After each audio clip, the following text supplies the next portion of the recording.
পয়গম্বর ইয়াকুব আলাইহিস সালাম মৃত্যুর পূর্বে তোমার নিকটে তিনটি বার্তা যাবে, মেসেজ যাবে। বলেন সুবহানাল্লাহ। এটা তোমার সঙ্গে আমি ওয়াদা করলাম, এই তিনটি বার্তা না যাওয়া পর্যন্ত আমি মালিকুল মউত তোমার জান কবজ করতে আসবো না। বলেন সুবহানাল্লাহ। বেরাদারা মিল্লাত ওয়াদা করলেন তিনটি বার্তা আসবে। হযরত ইয়াকুব আলাইহিস সালাম মনে করছে বোধহয় জি একদিন দেখা দিতে আসবে, যে এবার জান কবজ করব না।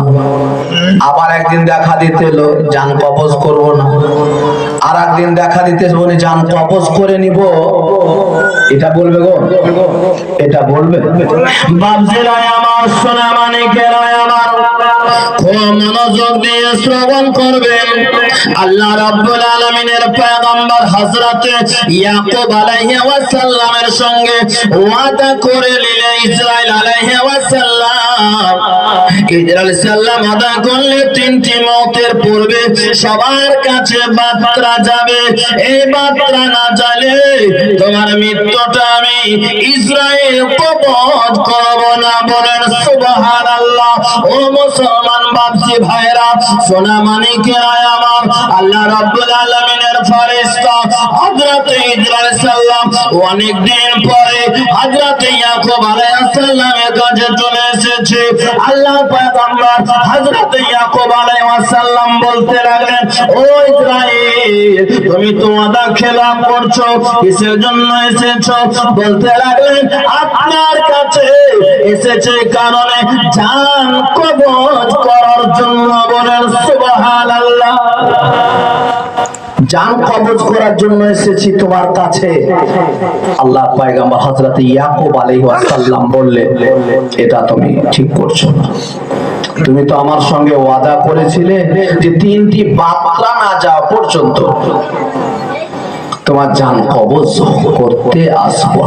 বেরাদার মিল্লাত, হযরত ইসরাইল আলাইহিস সালাম বললেন, ও ইয়াকুব নবী, তোমার বার্তা তোমার কাছে চলে এসেছে বলে সেই জন্য আমি ইসরাইল আল্লাহর ওয়াদারে, আল্লাহর হুকুমে জান কবজ করতে চলে এসেছি। বলেন সুবহানাল্লাহ।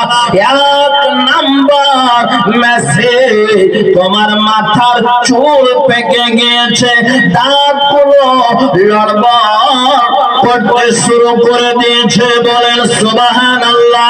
দ্বিতীয় নাম্বার বার্তা, তুমি চোখে কম দেখতে পাচ্ছ। তিন নাম্বার হচ্ছে যে খাবারটা খেচ্ছ, যে খাবারটা খাচ্ছ, এই খাবারটা খেয়ে আগেকার মতো শক্তি আর ফেরত পেছ না, শক্তি আসছে না। তোমার কোমরটা সিধা হচ্ছে না, ব্রহ্মকের মতো পেরিয়ে যাচ্ছে। বলে সুবহানাল্লাহ। এটাই হলো আল্লাহ রাব্বুল আলামিনের তিনটি বার্তা।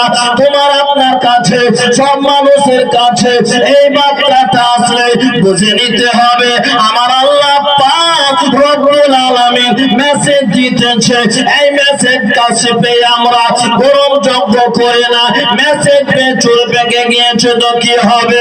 আরে আমার ছিল না, আপনারা কি যাই ভান্ডারের কাছে গিয়ে সাদা চুল রাখতে চাই না, পাতলা করে দিয়ে ইয়ো সাজতে শিখিয়ে যায়। বলেন সুবহানাল্লাহ। হয় কি না গো? আমরা বাচ্চারা আল্লাহ রাব্বুল আলামিন নবী পাক সাল্লাল্লাহু আলাইহি ওয়াসাল্লাম বলেছেন, পাকা চুল এতটা গুরুত্বপূর্ণ যে কিয়ামতের মাঠে হাসরের দিনে প্রত্যেকটি পাকা চুল আপনার নূর হয়ে জ্বলতে আরম্ভ করবে। বলেন সুবহানাল্লাহ।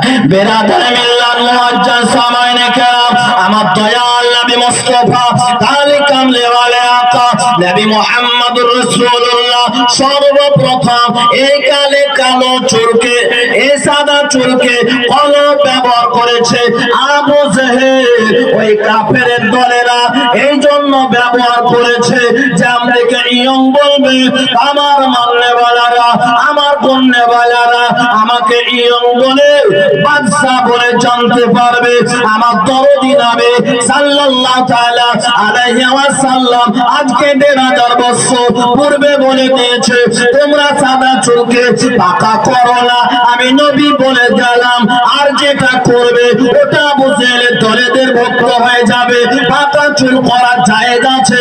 আমার দয়াল নবী মুস্তাফা কালি কামলি বলে আকা নবী মুহাম্মদুর রাসূলুল্লাহ সাল্লাল্লাহু তাআলা আলাইহি ওয়াসাল্লাম বলেছে যখন কোন জায়গা যুদ্ধে যাবে ওই যুদ্ধ যাওয়ার জন্য আপনাকে যেন বুড়া না মনে করে, আপনাকে যেন বয়স্ক না মনে করে, ওই কারণের জন্য চুলে কলম দিয়ে তাদেরকে ইয়ং বলে সাব্যস্ত করার জন্য এটাই আমার নবী জায়েজ করে দিয়েছেন। বলেন সুবহানাল্লাহ। এখন যুদ্ধ করতে হবে, ইসলামের জন্য যুদ্ধ করতে হয়? করতে হয় না। তাহলে পাকা চুলকে ব্যবহার করাও আমার নবী পাক নিষিদ্ধ করেছে। পড়ার জামানা একটা বেরাদার মিল্লাত আমাদের চুল নাই, এখন উঠিয়েছে। পড়ার জামানায় চুল প্রচুর ছিল। এই চুলকে আমাদের আরো শখ যে আমরা কালো করে ঝকঝক করবে নাকি, এখন তো কটা করছে কালো করবে। বেরাদার মিল্লাত মুআজ্জাজ সামানি কেরাম তখন 6 টাকা প্যাকেট।